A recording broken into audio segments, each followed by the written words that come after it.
gopa un o'r bryniau sy'n amgylchynu'r brif ddinas, Antananarivo, mae cartref i blant amddifad Topaza, sy'n cael ei redeg gan eglwys FJKM. Yma mae plant o 22 mis i 22 mlwydd oed yn byw.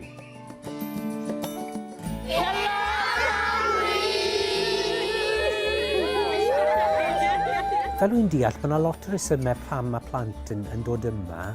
Mae clodi yn ffactor fawr iawn pan bod plant yn cael ei gadael, ond mae'n ffactor hefyd, wrth gwrs, pan mae rai plant yn amddifad. Y rieni wedi marw yn ifanc oherwydd problemau gysylltiedig â diffyg maith, newyn a phroblemau clodi.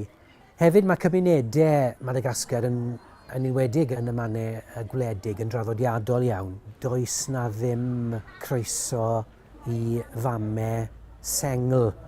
Felly yn aml iawn fe fydd mam sy'n disgwyl plentyn yn gadael i phlentyn i fynd yn ytrach na cael ei eithrio gan ei chymuned ei hunan. Yr llysoedd barn mae'n debyg sydd yn penderfynu pwy sy'n cael dod yma.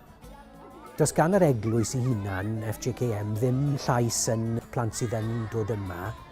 Mae'n amlwg o siarad gyda'r cyfarwyddwraig. Wel, fel disgrifiodd i'r peth ei hunan, nid cartre plant amddifad yw hwn, ond teulu.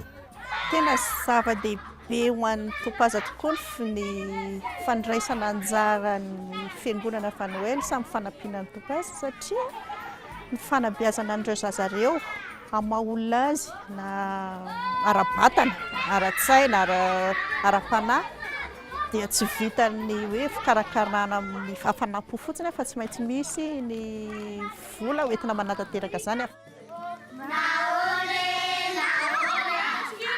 My name is Fanef. I'm 22 years. I have lived here for more than 10 years.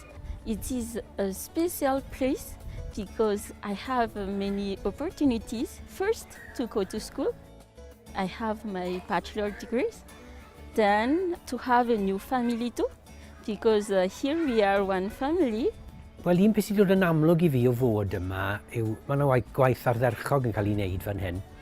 Beth sy'n rhyfeddol yw beth maen nhw'n gallu wneud ar cyn lleiad o arian sydd gyda nhw. Mae cyllid yn amlwg yn broblem mawr. Mae'r llywodraeth i fod yn cyfrannu, ond dydyn nhw ddim wedi wneud ers peth amser. Maen nhw'n cael peth arian gan FJKM i hunan, ond maen nhw'n dibynnu wedyn ar roddion gan unigolion, gan eglwysi yn Madagascar hunan ac hefyd dramor.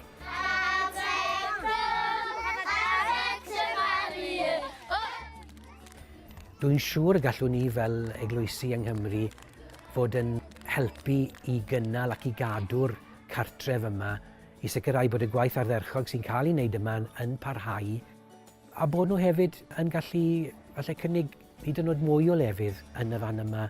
Mae yna gyfle arbennig gyda ni, dwi'n meddwl, i wneud gwahaniaeth yn y fan yma.